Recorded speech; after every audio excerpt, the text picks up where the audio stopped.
હમણાં એવો ક્રેઝ બહુ એમ કે યુવાનોને બધાને સ્ટન્ટ કરવાનું મામા ઘેરે માં બીતા હોય ફાળું હાનતા હોય બેન હોય બાપ એમ કેતો હોય બેટા આમ ન કરાય ને આમ ગાડીયું ન કાય સ્ટન્ટ કરવાનું ધૂળું ઉડાડવ્યું આ ને તે એટલે હું મારા પ્રોગ્રામમાં કહેતો હોઉં છું સાવજને કોઈ દી એન્ટ્રી પાડવાની હોય જ નહીં. દાદ બાપુના શબ્દોમાં કહું તો જાત કમાણી કરીને ખાઈ સિંહની જા ભૂખો રીય પણ કોઈ દી ખડ નો ખાઈ સિંહની જા. શબ્દો જોજો. મેઘલી રાતે એને અમે માર્ગ દેતા જોયો છે. કેવું ન પડે મેઘલી રાતે એને અમે માર્ગ દેતા જોયો છે જેના અંધારામાં સીલ ઓળખાઈ સિંહની જા. અને તરવારો કે ભાલાના ઘા કબૂલ છે પણ જેનાથી ટુકડાનો ઘા સહ્યો ન જાય સિંહની જા. એટલે હાવજની એન્ટ્રી કોને બહુ પાડવી પડે સ્ટન્ટ કરવા પડે ને ખબર હેઠાડીને એને બિચારીને આમ મુંડકી નાની હોય ફુર ફુર કર્યા કરે ખાલી.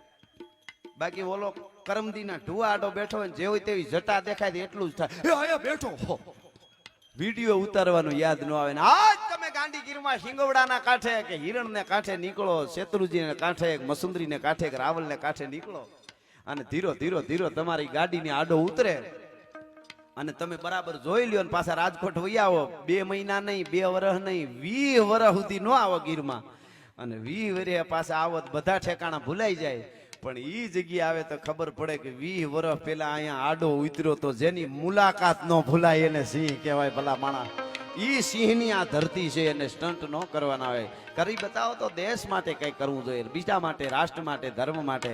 એટલે બળદેવ બાપુનો આ સપાખરું સિંહ માટે પંજા નાખતો ગાવ્યો સિંહ તાલામાં તો કાળ ગાળ કાટાળો હાલ્યો તે તો ડુંગરા ધન હાથીયા મૃગરા ધૂમ હાથીયા ફકીરા માથે લાગીયા પતારા કેતા કરેના ભણા દુહરી કાળો નથી કોદવાળો કોદવાળો કાળે નસા મોતવાળો કરંટો ઉતાર માથે પાળો દીકરાળો કાળો હતો જાણે કાળ ચૂકે નહીં એક આપે હાથીયો શિકાર.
દેશભક્તિ ગીત આવ્યું એટલે આપણને આઝાદી ક્યારે મળી દે દી હમે આઝાદી બીના ખડક બીના ઢાલ સાબરમતી કે સંત તુને કર દિયા કમાલ. બીના ખડક બીના ઢાલ કોઈ ખુરશીએ ખાલી ન કર્યો. હા ઈ કહી દઉં મહાત્મા ગાંધીને મારા હજારો વંદન છે પણ ઈ એક એક નોટમાં આવી ગયા. જો આપણે એને માની એટલું આપ્યું ને એને આપણા માટે કર્યું બહુ. હું એમ નથી કહેતો મહાપુરુષ છે ત્યાં સુધી પહોંચવું મારું ગજુ નહીં પણ એક વાત કહી દઉં કે બીના ખડક બીના ઢાલ જો આઝાદી મળી હોય નહીં બરસી નહીં ભાલા કે દુઆ બનાવ્યા કોકે નહીં તરવાર કે તોપ તારું કટક કાળો કોપ વણ હથિયારે વાણિયા એવું કીધું. અને એ દુઓ બનાવવાળાને વંદન કારણ કે એને એની રીતે બરાબર ગાંધી બાપુ નીકળે તો અંગ્રેજો ધ્રુજતા હતા કે આ ટકો હું કરી નક્કી જ નહીં. હા એ એમ જ કહેતા એ મહાપુરુષને આપણે અહીંથી કહી દઉં ગાંધીજી આમ મારું ખોટી વાત પડે તો મારું વજન ઘટે ગાંધીને કાંઈ ફેર ન પડે પણ બીના ખડક બીના ઢાલ આઝાદી નથી મળી ઈ હું કહી દઉં કારણ કે મેં જેને વાંચ્યા છે ને જાણ્યા છે.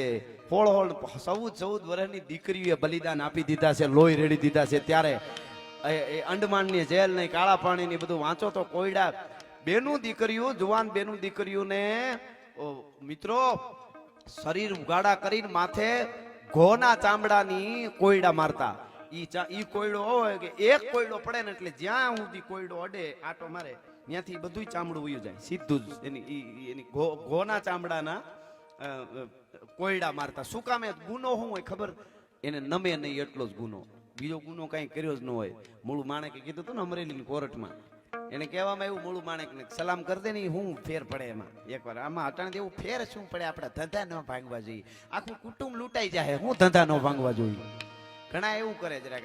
એકચ્યુઅલી અહીંયા આમ થાય છે તો કે ઘોડ્યું આપણે આવડા મોટા ધંધા, પણ એ બધું પરિવાર ને બધું નીકળી જવાનું રહે છે, એમ આમ ન હાલે. આવ ગીતામાં ભગવાન કૃષ્ણએ કીધું છે કે હણે અને હણવું જોઈએ. આપણે ખોટી રીતે ઓલું નહીં, પણ અર્જુન હે મેરો પ્રાણ, મેં હું અર્જુન કો પાન, અર્જુન કી જીવની સો જીવની હમારી હે.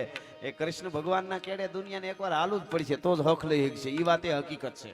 એટલે હું આ નાનકડી વાત, કારણ કે એટલા બધા લોહી રેડાણા છે. આમ તો આઝાદીનો મારે સીધો તમને દાખલો દેવો ને કે ગાંધીજી આઝાદી અપાવી કે ક્રાંતિકારીઓએ, તો એક દાખલો તમને સમજાય એવો દઈ દઉં. કાતર હોય ને, કાતરથી આપણે કાપીને કપડું કાપે, કાતરને ફૂલ ધાર હોય ને એક બાજુ, તમે જોઈએ છે એ ફૂલ ધાર છે ને, એ ન હોય તો ન કાપે.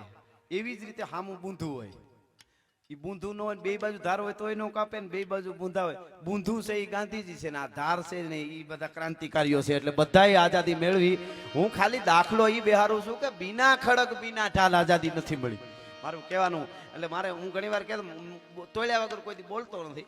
મને ઘણી વાર કોઈ કે અહીંયા આટલું જ બોલજો, આ ન બોલતો. મેં કીધું મને કોઈ કહે એ બોલતો નથી, અને કોઈ ના પાડે તો એ મારે બોલવું એ રહેતો નથી. એ જવાબદારી મારી હોય. અહીં સારું બોલવું એ ગરજણી બોલાવે એની જવાબદારી.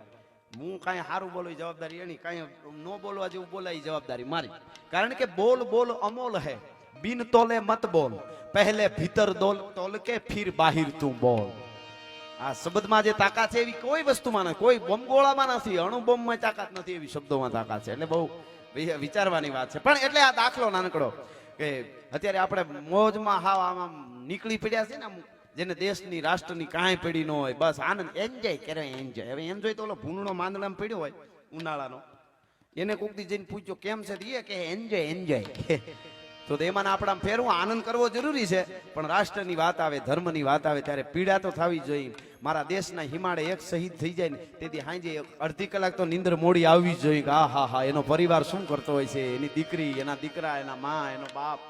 એવું તો એકચ્યુઅલી થતું હોય. પગાર લે છે ને ઘોઘો મંત્રી બોલ્યો તો, હવે નામ નથી ને હું બોલી માં, મેં કીધું વ્યક્તિગત જ બોલું છું, કોઈ પાર્ટીનો માણા નથી, બધા હારા. જે તમને હારો, હું તો હમણાં મેં શરૂઆતમાં કીધું, પાછું કીધું, અહીંયા હાથ રાખીને મત આપજો, અહીં રાખીને બરાબર મારા ગામ માટે, મારા સમાજ માટે, મારા દેશ માટે, રાષ્ટ્ર માટે, ધર્મ માટે કોણ કામ કરશે ત્યાં બટન દબાવજો. પણ મત દેવા જાયજો. ઘરે બેહીને હું નથી ગયો પછી મારી કોઈ પાર્ટીની ટીકા કરવાનો મારે કોઈ અધિકાર જ નથી. હું મત દેવા ન ગયો, મત દેવા જરૂર જાયજો. એ એક વાત પાકી તમને કહી દઉં છું. એટલે આ નાનકડી વાત મને પછી આગા વહી જાઉં.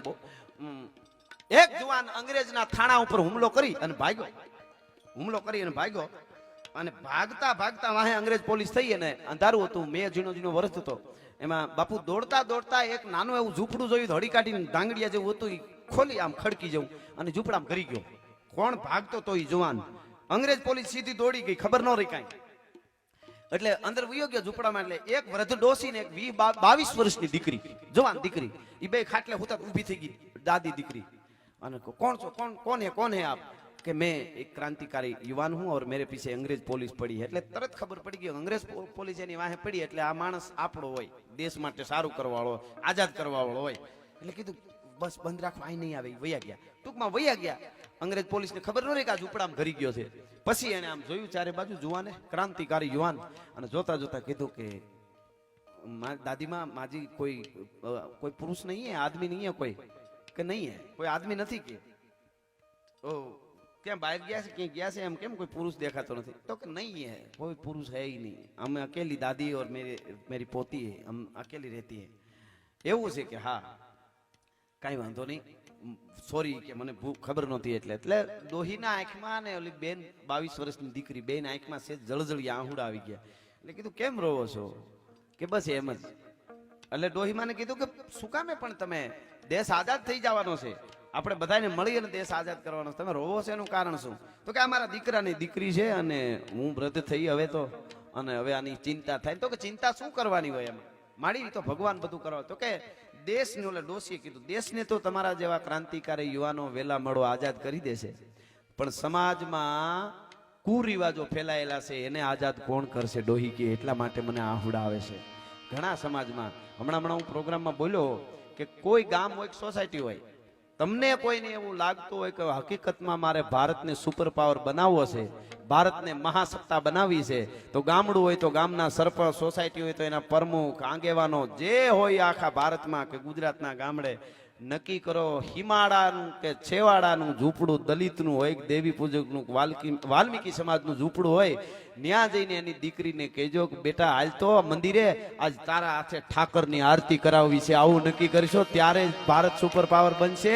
બાકી વાતું કરવી તો બહુ હેલી છે. હમ સબ એક હો જાયેંગે કેદુણા કર્યા એક. હવે જોયા તમે એક વાંથી હળગાવો છો, આ જ્યાં સુધી નહીં થાય ત્યાં સુધી ભારત કોઈ દી સુપર, ભારતને બીજું નડે એમને ખાલી ભારત પશુપાલન અને કૃષિ ઉપર ખાલી ધ્યાન દે ને હરખી રીતે બધા એક થઈ, તોય બીજું એકુય ફેક્ટરી ન હોય તો ભારત સુપર પાવર બને. તમારે જ્યાં સંશોધન કરાવો ત્યાં કરાવી લેજો તમે તમારે. પણ નડે છે આ ઈ મારો નથી ને ઈ ભલે ગમે એવડા હોય, મારો નથી, હું એને મોત નહીં દઉં, પણ તારા એ તને હુડ કાઢ નાખ્યું, તારું એનું શું કરશો તમે? એ તો હકીકત છે ને, આમાં કોઈ માથે, હું તો બધા માટેની વાત કરું છું. એટલે ભાઈને નામ આપું, અભિનંદન આપી દઉં હું. રાહુલભાઈ, આપને અભિનંદન આપું છું. જોગમાં એ તમને ખૂબ આગળ વધારે અને સમાજ માટે તમે સારું કામ કરો એવું તમને અભિનંદન. સરસ સરસ. આ ધાર્મિક કાર્યમાં આપ પધાર્યા, તમારા અમૂલ્ય સમય આપ્યો. આ કેટલી દોડાદોડી અમને ખબર છે, 2 મિનિટે ન આવે કે એકચ્યુઅલી આવું તું પણ પછી, એટલે તમને અભિનંદન આપું. તમે થોડી વાર આવ્યા છો ને હજી બેઠા છો, અને એની સાથે સાથે આ ધર્મ કાર્યમાં 5100 રૂપિયા આપે. જોરદાર તાળીઓથી આપણે એમને વધાવવા જોઈએ. હવે મૂળ વાત ઉપર આવું, પછી મારે સીધું સપાખરું રામબાળાનું લઈ અને બધા કલાકારો ન્યાય મળી જાય એટલા માટે, કારણ કે આમાં સમયની ખબર નથી એવું. તો સમાજમાં કુરિવાજ ફેલેવા ડોહીમાં કીધું, ઓલા જુવાનને જોઈજો, અંગ્રેજ પોલીસ વાહે થઈ છે, અંગ્રેજના થાણા ઉપર હુમલો કરીને જુવાન ભાગેલો છે, દેશ આઝાદ થયો એની પહેલાની વાત કરું છું. કુરિવાજ એટલે કીધું કે એવા શું કુરિવાજ છે? પછી ડોહી રોવા માંડીને કીધું, આ મારી 22 વર્ષની દીકરી છે, પરી જેવી દીકરી છે ને, કે હા એના લગ્ન નથી થયા. એ વખતે તો 16-17 વર્ષે લગ્ન થઈ જતા, દેશ આઝાદ થયા પહેલા 16 વર્ષે ને, આના લગ્ન નથી થયા મારી દીકરીના. એનું કારણ કુરિવાજ છે. કેમ? તો કે 5000 રૂપિયા દહેજ આપું તો જ અમારા સમાજમાં દીકરી હારે કોઈ લગ્ન કરે. હવે 500 રૂપિયા મારી પાસે ન હોય, 5000 હું અટાણી ક્યાંથી કાઢું? મારી દીકરીના લગ્ન નહીં થાય ને, મને મને મને સ્વર્ગમાં મને શાંતિ નહીં થાય. મેર્યા પછી મારો આત્મો ક્યાં જાય? મારી દીકરીના લગ્ન નહીં થાય. અને ઓલો જુવાન તરવરિયો એટલું બોલ્યો, માડી કોઈ ચિંતા બધી મૂકી દો, તમારી દીકરીના લગ્ન થઈ જશે. થઈ ગયા લગ્ન, માનો તમારી દીકરીના લગ્ન થાય. અરે કેમ થઈ જશે? કે 5000 રૂપિયા હોય ની લગ્ન કેવી રીતે થાય ને હું 5000 કેમ? એટલે જ કહું છું તમારી દીકરીના લગ્ન થઈ જશે. કેમ? કે હું અહીંયા ઝૂંપડામાં બેઠો છું, તમે દાદી દીકરી જાઓ, અહીં બાજુમાં અંગ્રેજોનું થાણું છે, ત્યાં જાઓ એટલે તમને 5000 રૂપિયા આપશે. હે કે 5000? અરે ઈ તો લોહી પીવે. 5000 અંગ્રેજો આપે કે આપે કે કેમ? જ્યારે જ્યારે વાત કરું ત્યારે મને આમ રૂવાડા બેઠા થાય. મિત્રો, ઈ થાણે જઈને કહેજો કે જે ક્રાંતિકારી યુવાન માટે તમે 5000 ઇનામ બહાર પાડ્યું છે, એ ચંદ્રશેખર આઝાદ અમારા ઝૂંપડામાં બેઠો છે, જાઓ એટલે તમને 5000 આપશે. હા હા હા. આને રુજુતા કહેવાય, આને કરુણ, આને સંવેદના કહેવાય. ખાલી ક્રાંતિ ને સંવેદના બે ભેગા હોય ઈ મજા છે. ઈ ચંદ્રશેખર મારા ઉપર 5000 નું ઇનામ છે, અને જઈને કેવું ઝૂંપડા બહાર નહીં જાઉં. અને 80 વર્ષની ડોહીને ખુમારી આવી ગઈ, ધ્રુજવા મીડું શરીર.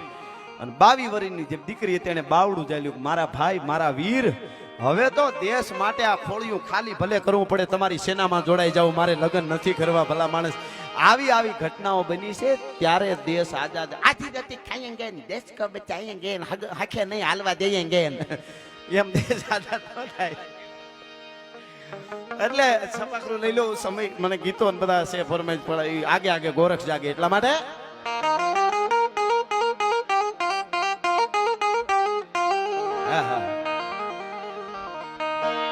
મળો છો એકલા હામે કૂણો અંકુર લાગો છો.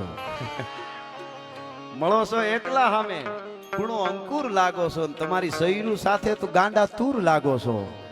તમે હવથી હોવાયા. અને છેલ્લી કડી, રહો છો મૌન મહેફિલમાં, જરા એક વાહ તો આપો.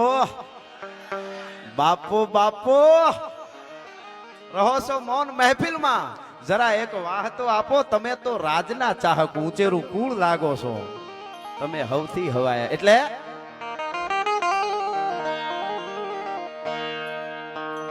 હાંધા દોડી પાંજરા વાળા હાંકળ લેથી બાગ છૂટ્યા બાગ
હનુમંત ધમવાને લગા ડાળા હાલ્યા બેન ડાળા ડાળા થોડી આવી સાઈડ ધોળ દી નામ રામ લીટ વાન પાડે ડાળા મારી ધમરોળી વાળા કર્યા એક ને અને ઊંચા હાથ કરીને આપણે હર હર નો નાદ કરી પાછો છેલ્લે ત્યાંથી હું પૂરું કરીશ આમાં આ કડીમાં હર હર આવે ત્યારે પાછળ ઉભેલા હોત માતાઓ બહેનો આપ બધાય પાછળ હોત ઊંચા હાથ કરીને હર હર કરીશું ત્યાંથી હું પૂરું કરીશ એટલે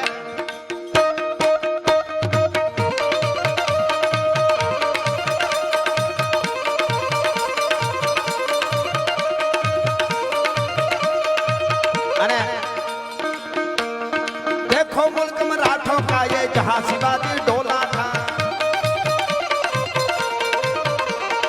देखो ये પાછળ પછી કરશું બીજા કલાકારમાં કારણ કે સમય ઓછો એટલે બધાને ન્યાય મળી જાય એટલે ઊંચા હાથ કરીને હર હર કરશું તમે દીવડો પ્રગટાવો